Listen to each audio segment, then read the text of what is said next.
Diyos, banal, makapangyarihan sa lahat, Yahweh El Shaddai, minsan pa sa mga oras na ito, Panginoon, at sa apat na sulok ng lugar na ito'y hayaan mong patuloy ka naming sambahin, dakilain, papurihan, at higit sa lahat, Panginoon, hayaan mong damhin namin ang iyong presensya sa bawat isa. Sapagkat nangabuka na sa 2 o 3 na nagkatipon sa iyong pangalan ay naroon ka sa kanilang kalagitnaan. And we really believe in your divine presence right now in our midst.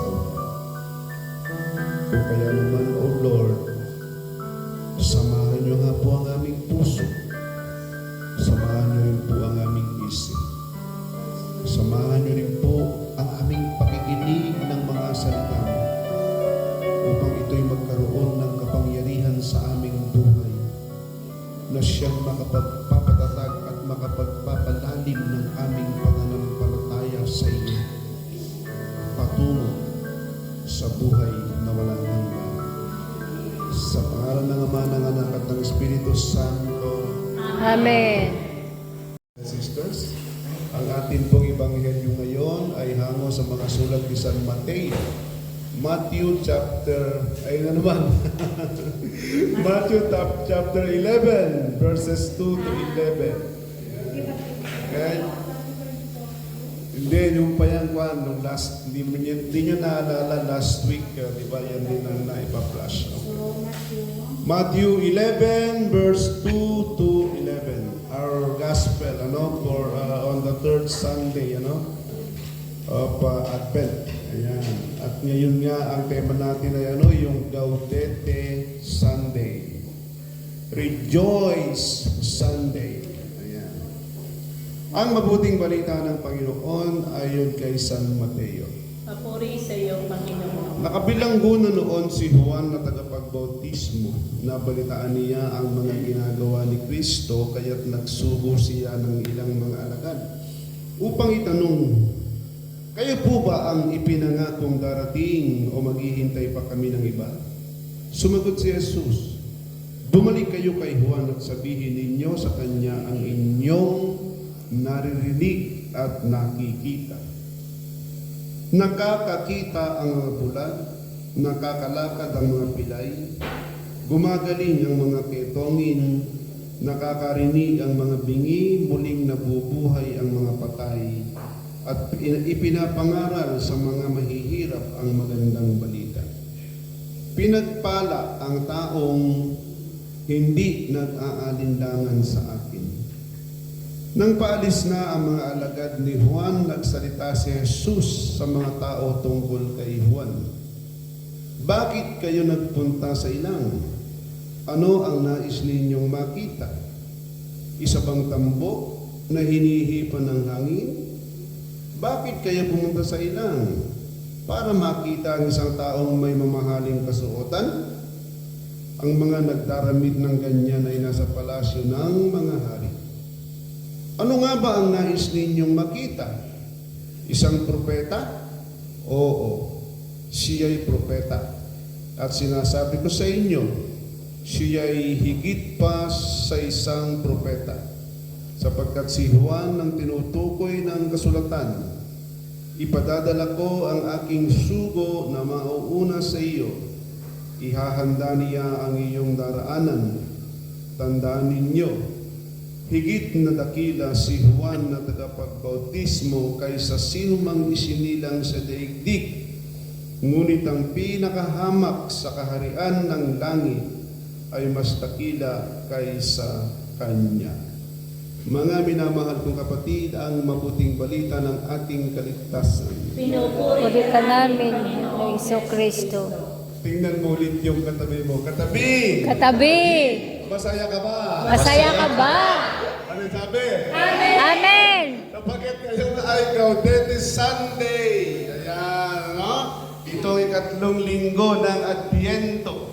It is Rejoice Sunday. I say it again, rejoice. Okay, so kaya kahit ko ang lahat na sumayaw, umawit, umindak, gumalaw sa sabihin nyo kay Juan Bautista ang mga nakita at mga narinig ninyo na ano? Na lumalakad ang mga bingi. Ay, lumalakad ang mga...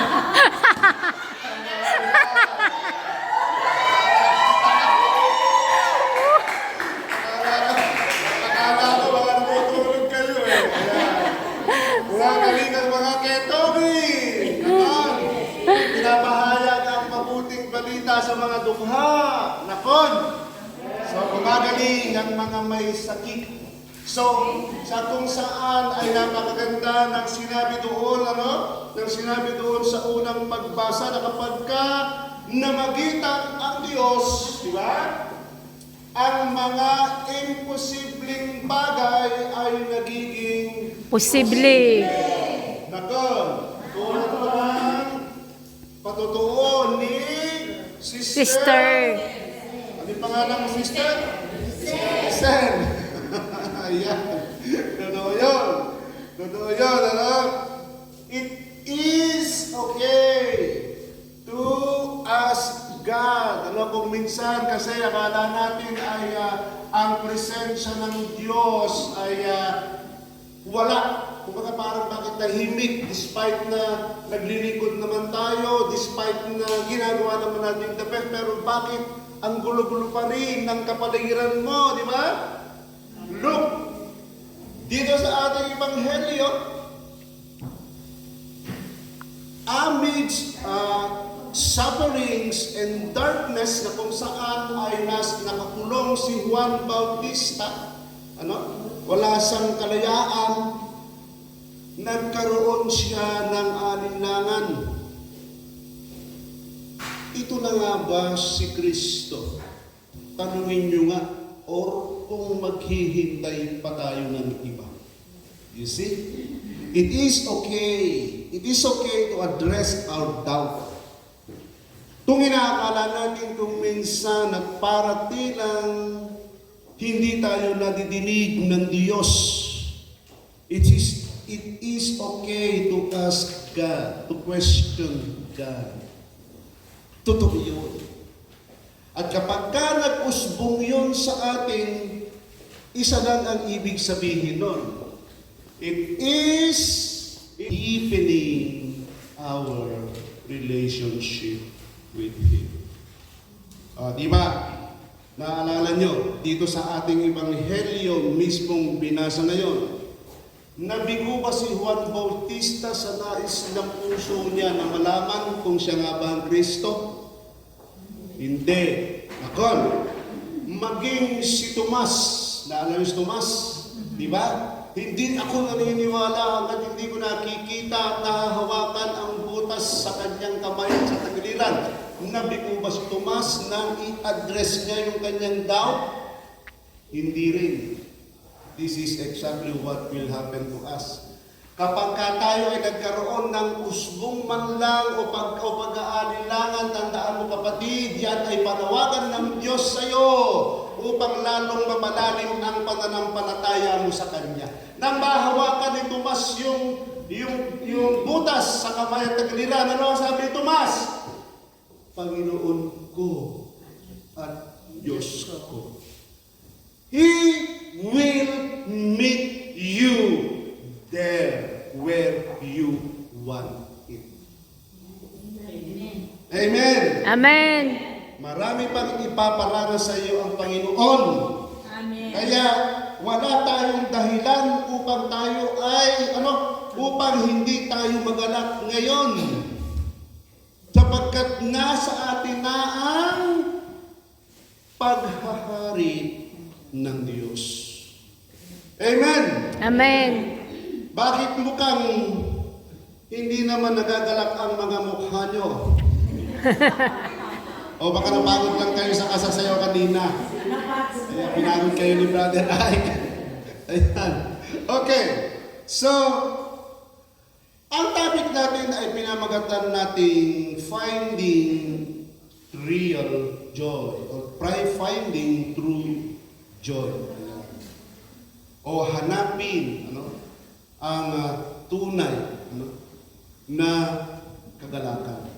Kasi tulad niya ni Father kanina, ang maging masaya madali. Kapag ka na-meet mo yung gusto mo, masaya ka eh. Pagka nagawa mo yung gusto mo, masaya ka. Kapag ka nakita mo yung expectation mo, di ba? Masaya ka. Di ba? Pero, yung full joy o real joy na tinatawag, ito'y nagmumula sa kalooban, sa ating puso, sa ating dibdib.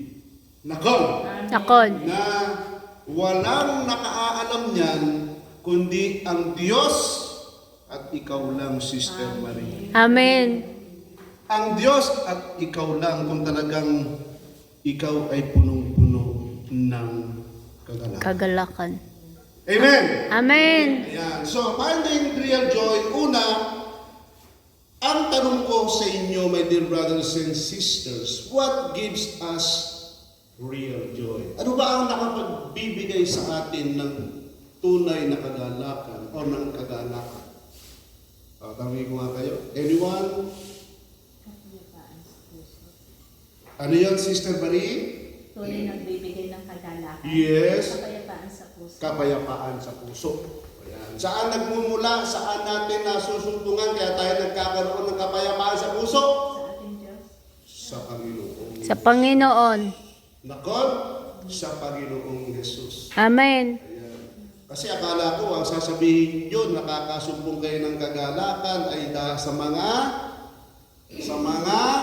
material na bagay.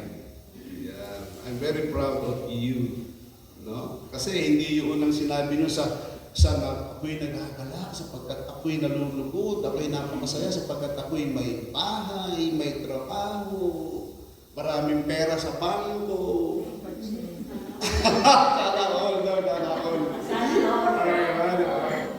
But, hindi yan ang panawagan sa atin ng ating ebanghelyo kung papaano masusumpungan ang tunay na kagalakan.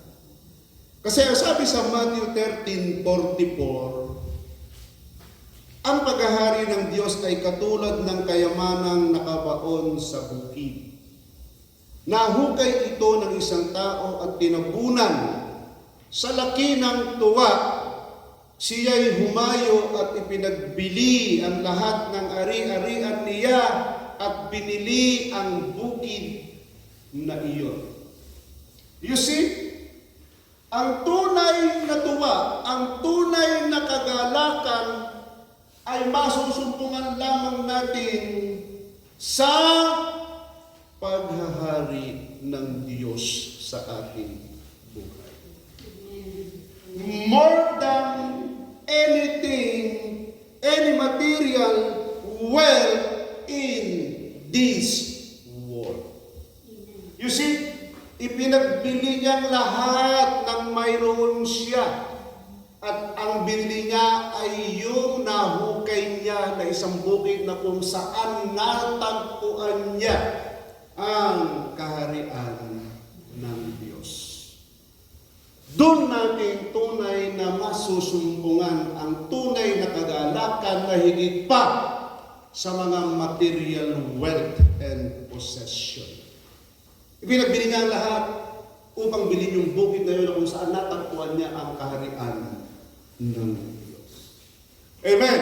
Amen. So, sa Diyos natin matatagpuan ang tunay na kagalakan.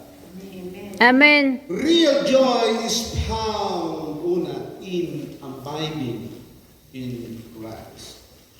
Kung tayo ay nananatili, kung tayo ay nananatili sa Panginoong Jesus, abiding means, tulad ng sabi ni Father kanina, obedience.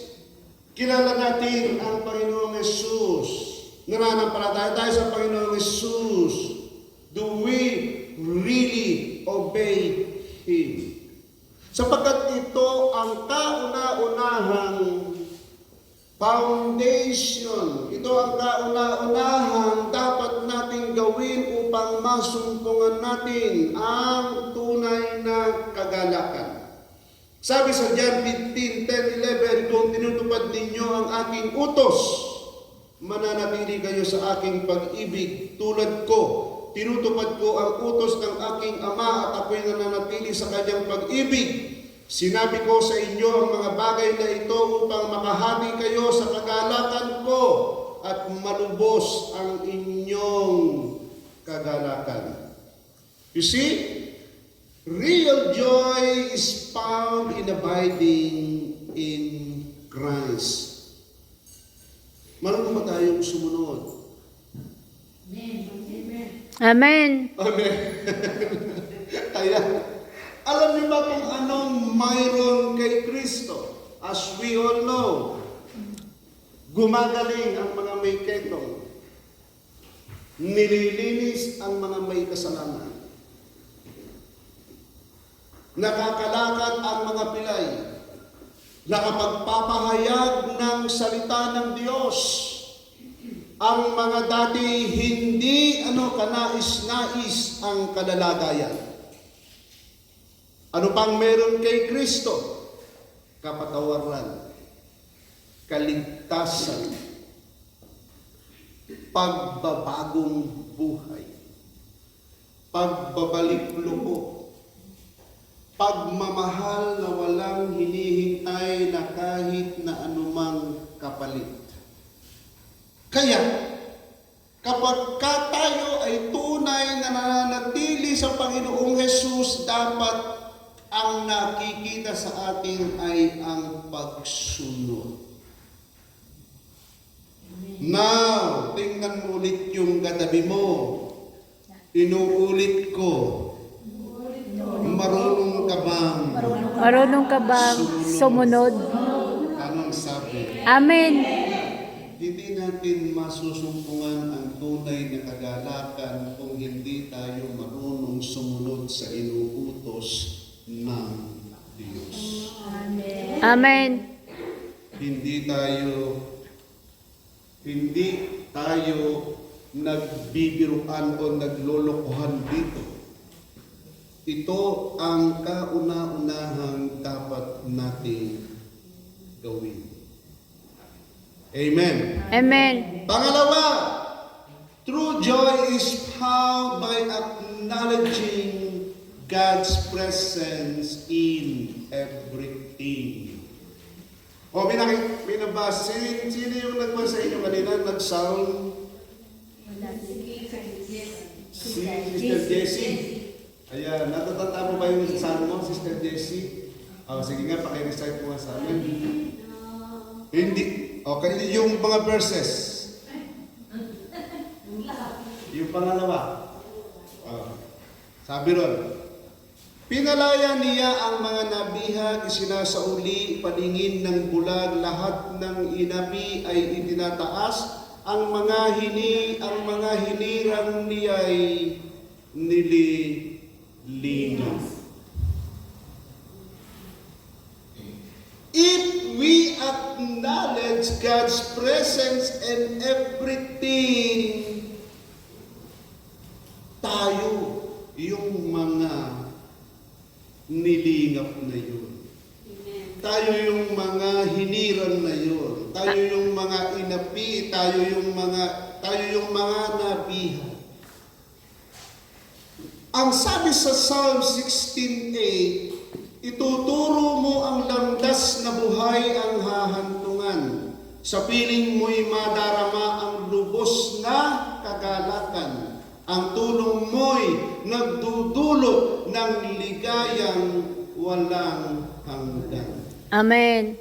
So true joy is found by acknowledging God's presence in everything. Tayo, mga mahal kong kapatid, yung mga hinirang na hindi pinababayaan ng Diyos, na nililingap ng Diyos kapag ka-acknowledge natin ang Panginoon that God is in every details. Sabi sa Romans 8:28, and we know that in all things God works for the good of those who love Him, who have been called according to His purpose. It's very clear. If we acknowledge God in everything, if we acknowledge God in every details that is happening into our lives, ang kasunod nun is for our greatness. It is for our own good. Kahit na, Brother Bong, sa ikaw ay namatayan, kahit na, Brother Bong, sa ikaw ay nawalan ng trabaho, yes. Tingnan natin si Sister Jennifer. Kamakailan lang, di ba? Umiiyak siya dahil sa kamamatay ng tita namin, ng nanay niya. Pero ngayon, pansinin niyo, nakakatuwa, nakakangiti na siya. Nagagalak na siya. Bakit? Kasi she knows that God is in every details. Amen. Bakit kung may mangyari sa kanya sa hospital? She knows that God is in every details. Hindi natin alam kung anong plano ng Panginoon kaya tayo namatayan. Pero one thing is for sure, maganda ang plano ng Panginoon sa bawat isa sa atin. Amen. Kaya kung if we will acknowledge His presence in everything, every circumstances, God's goodness will manifest. Amen. Amen. Namatay yung nanay niya, yung tita ko. Ngayon, yung tatay niya, talagang pinagpapala ni Yahweh El Shaddai. We never know. May mga susunod pang mga the best na mangyayari sa buhay natin.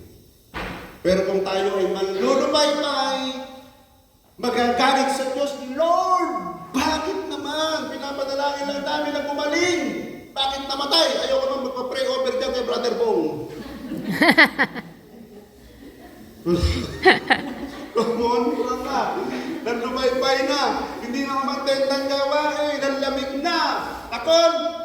Sa palagay mo, you acknowledge God in every details? No. You block the good plan of God behind what happened. Ako ano ibig kong sabihin? Kaya nga in everything, in every circumstances, acknowledge God's presence sapagkat dito natin masusumpungan ang tunay na kagalakan. Amen. Amen. Kapagkat napakalinaw, ituturo mo ang landas na buhay ang hahantungan. Sa piling mo'y madarama ang lubos na kagalakan. Ang tulong mo'y nagdudulot ng ligayang walang hanggan. Napakalinaw. Amen. Amen. Pangatlo, true joy is found with unwavering faith and not doubt. Yan yung sinasabi ko sa inyo kanina. Ano ang sabi ng ating Panginoong Hesus sa ating Ebanghelyo? Mapapalad, pinagpala ang taong hindi nag-aalinlangan sa akin. Tingnan mo yung katabi mo. Katabi. Katabi.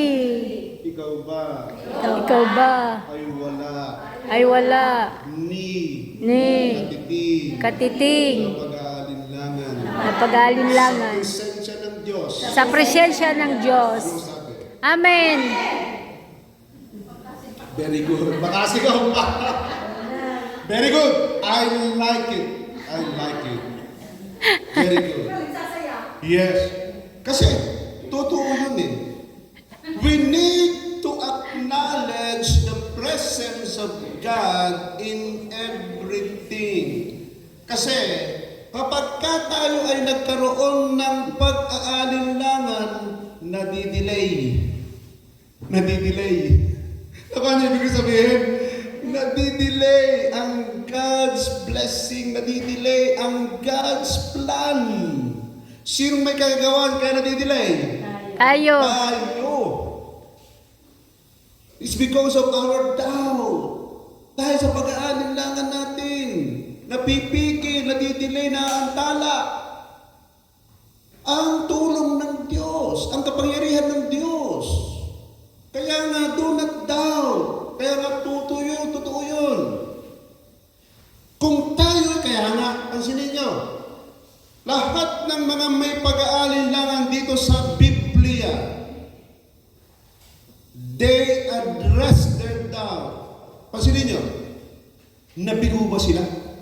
Hindi. Sapagkat yun ang gusto ng Panginoon. Ayaw ng Panginoon na maantala yung tulong niya para sa tao may pag-aalinlangan. Ako niyo ibig kong sabihin? Amen. So that's why, my dear brothers and sisters, na napaka-importante, tulad na lang nung nangyari sa ating Ebanghelyo. Nagsugo si Juan Bautista. Itanong nyo nga kung siya nga talaga ang Mesiyas o maghihintay pa tayo ng iba. You see? Immediately, anong sabi ng Panginoon? Bumalik kayo kay Juan, sabihin nyo ang inyong nakita at narinig. Gumagaling ang mga may sakit, ang mga may kotomi, lahat ng mga imposibleng nangyari na. You see? Immediately, bakit?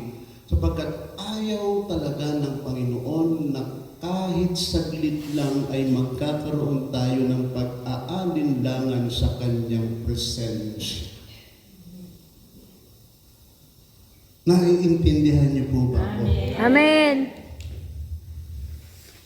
It is found with our unwavering faith and not doubt. Sabi sa 1 Peter 1:8, hindi ninyo siya nakita kailanman, ngunit siya'y inibig na ninyo. Hindi pa rin ninyo siya nakikita magpahanggang ngayon, ngunit nananalig na kayo sa Kanya. Dahil dito'y nag-uumapaw na sa inyong puso ang kagalakang di kayang ilarawan na salita. Wow, grabe, di ba? Through our unwavering faith and not doubt, nag-uumapaw na sa inyong puso ang kagalakang di kayang ilarawan ng salita. Did you hear that, my dear brothers and sisters? Wag na wag kayong magkakaroon ng katiting na alinlangan sapagkat nadidelay nito ang plano, ang magandang plano ng Diyos sa buhay mo. Amen. Amen. Na dito sa banal na Eucharistia, tanggalin niyo yung inyong katiting na pag-aalinlangan sa katawan at dugo ni Kristo. Sapagkat kung mayroong katiting na pag-aalinlangan dyan, nagdidelay nito yung grasya ng Diyos na sana'y mangungusap sa inyo. Ewan ko kung bakit nasasabi ko ito sa inyo ngayon. Wala naman ito sa aking outline. Totoo yun. Kaya nga, have faith and do not doubt. Amen. Amen. Ayan. And finally, true joy is found in embracing eternal hope, or what we call eternal perspective.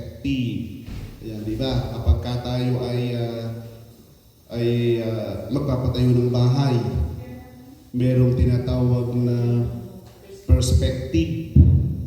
Yung makikita mo na yung bahay mo na kapag ka nangyari, yun mismo. So, we need to embrace eternal perspective. Hanggang dito na lang ba tayo sa DMC?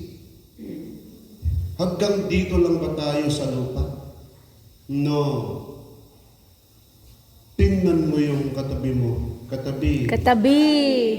Kung sakasakali, Kung sakasakali, hindi ka na magising bukas. hindi ka na magising bukas. Alam mo na ba yung perspective mo? Alam mo na ba ang perspective mo? Anong sabi? Amen. So we need to embrace our eternal hope. Na ano? Na kaya tayo sumampalataya sa Panginoong Yesus, tinanggap niya sa ating buhay, naniwala tayo sa kanyang presensya upang tayo ay magkaroon ng buhay Na walang hanggan. Amen. Dapat meron kang point of ano tawag dito? Destination. Meron ka dapat pupuntahan. At alam mo kung ano dapat mong puntahan bilang isang Kristiyano. Ang sabi nga doon sa ating ikalawang pagbasa, kaya magtiyaga kayo mga kapatid hanggang pagdating ng Panginoon. Tingnan ninyo ang magsasaka buong tiyaga niyang nihintay ang mahalagang bunga ng kanyang bukirin at ang pagpatak ng una at huling ulan. Dapat din kayong magtiyaga. Tibayan ninyo ang inyong loob sapagkat nalalapit na ang pagdating ng Panginoon. Huwag kayong maghinanakitan, mga kapatid. Tandaan nyo, upang hindi kayo hatulan ng Diyos. Sapagkat malapit nang dumating ang hukom, mga kapatid, tularan ninyo ang mga propetang nagsalita sa ngalan ng Panginoon. Buong tiyaga silang nagtiis ng kahirapan.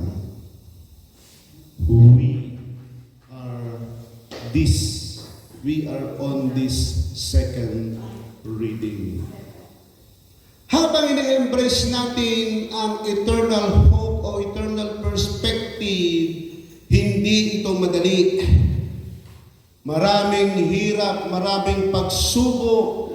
Subalit, as I have mentioned earlier, if we will have faith and do not doubt, and if we will acknowledge the presence of God in every details, and if we will try our best to obey Christ, my dear brothers and sisters, we can say, thank you, Lord. Thank you, Lord. Because I have finished the race. Masasabi natin yun. Dito pa lang sa lupa ay masisigurado na natin ang ating, makikita na natin ang ating hinaharap. Perspective. Ayaw nyo bang tingnan yun? Di ba sabi sa Romans yata yun na hindi pa nakikita ng mata o nadidinig ng tenga ang mga inihanda ng Diyos sa mga umiibig sa Kanya. Wow! You see? Wala pang nakakakita, hindi pa nadidinig ng tenga ang mga inihanda ng Diyos sa iyo, Sister Marie. Sa iyo, Sister, ano pangalan mo? Salim. Sa iyo, Sister Jessie. Oh, bawi-bawi lang. Tinawag mo akong Sister Pong.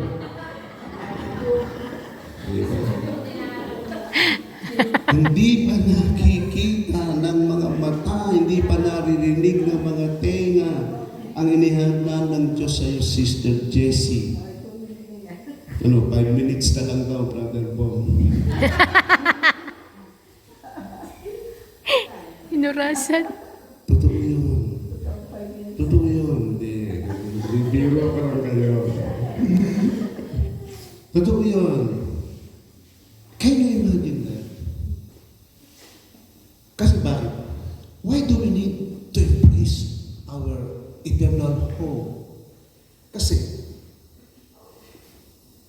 mismo yung magiging stepping stone natin. Look, di ba? Embracing our eternal. Kasi ang tinatarget mo ay buhay na walang hanggan, di ba? Amen. So, of course, ang tinatarget mo ay buhay na walang hanggan. Eh dito pa lang sa lupa, eh hindi ka na makapagtimpi kay Sister Marie. Paano mo matatarget yung buhay na walang hanggan? Eh, sino ba Sister Marie? Sister Jessie? Oh, kita mo na. You see? So, gawin mo stepping stone. Yung hindi mo pagtikatiis sa Kanya. So, alam mo na, upang makamit mo ang buhay na walang hanggan, kalimutan mo yung nakapagpapaasim sa mukha mo. Totoo yun.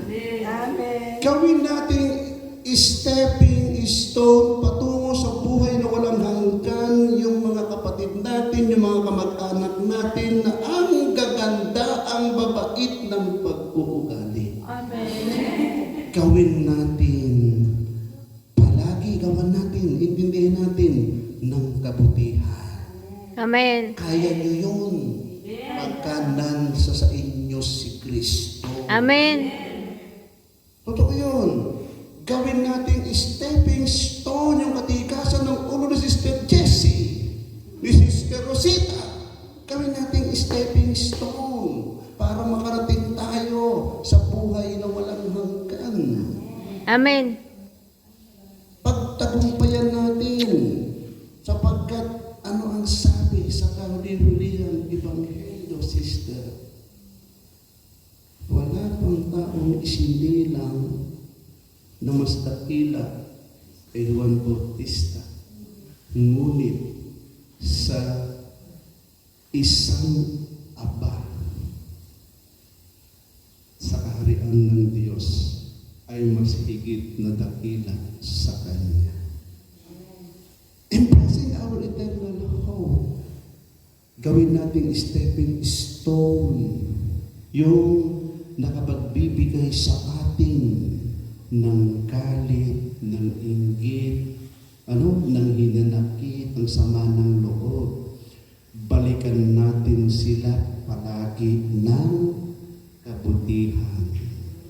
Amen. No matter what. Bakit? Palagi kong sinasabi sa inyo, it is better to be kind than to be right. Because being kind, you are always right. Amen. Being kind, God is always on your side.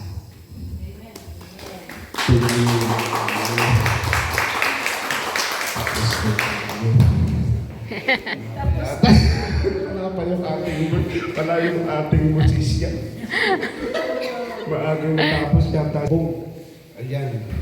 Totoo yun, my dear brothers and sisters, no?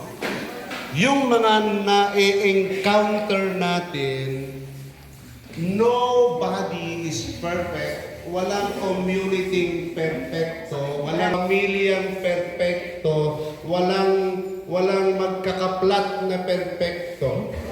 Pero sila yung gawin mo na stepping stone to embrace your eternal hope. Amen. Suklian mo na Kabutihan. Suklian mo na kapakumbabaan. Tandaan Amen. mo yan. Sapagkat sigurado, masusumpungan natin ang tunay na kagalakan. Sapagkat napakabuti ng Diyos. Amen. Patuloy mong kinakatagpo ang lahat ng aming mga pangangailangan.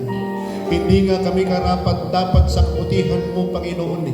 Subalit hindi ka nawawala ng pag-asa sa amin. Hindi ka nagsasawa sa amin, Panginoon. Salamat po, Panginoon, sapagkat palagi kang nandiriyan.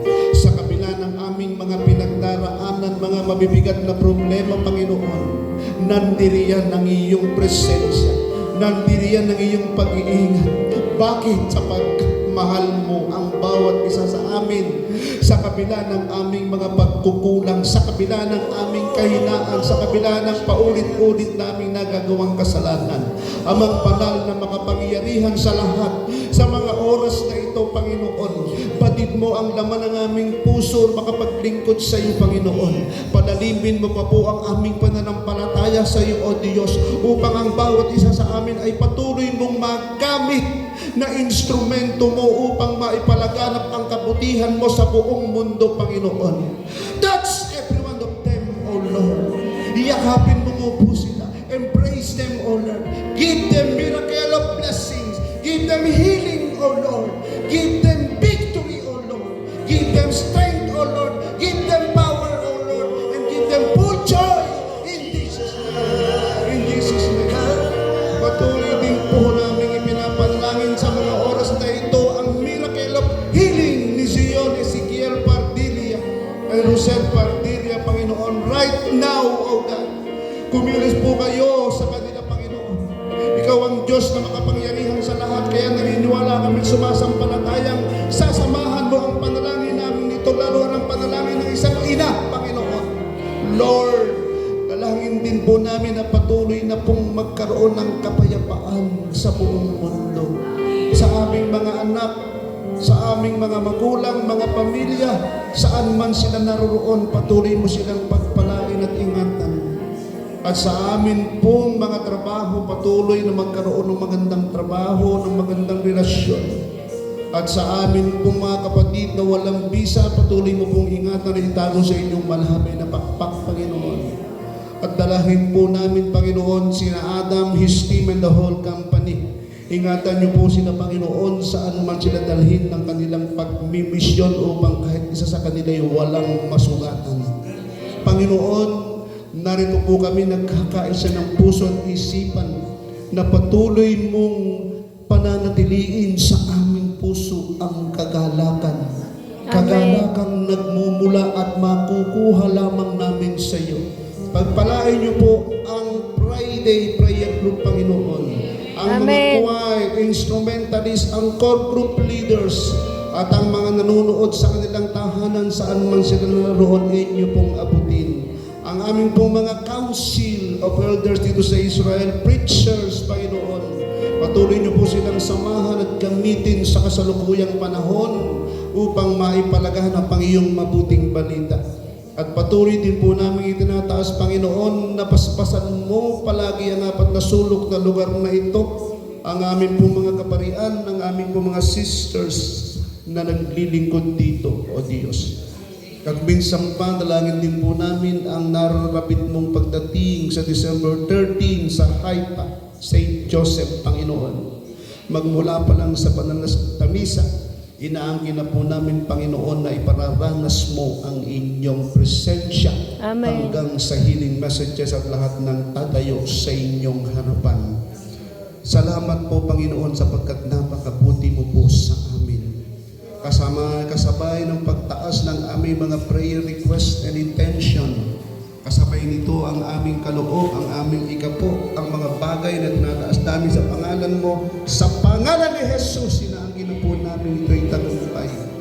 Inaangkin na po namin lahat ng ito'y tinugon mo na. Ang mga bag, passport, Biblia o anumang bagay na tinataas namin sa pangalan mo, Panginoon, patuloy mo po itong gamiting daluyan ng iyong pagpapala upang kami patuloy na maging pagpapala sa iba. Ang amin pong mga handog, ikapo, gamitin niyo po ito, Panginoon, upang maipalaganap ang mabuting balita sa buong mundo.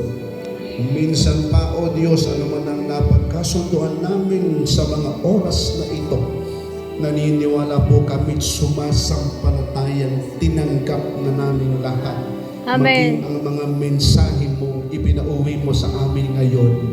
In Jesus' mighty name we pray. Everybody says, Amen. in the name of the Father, Son, and the Holy Spirit. Amen. Amen.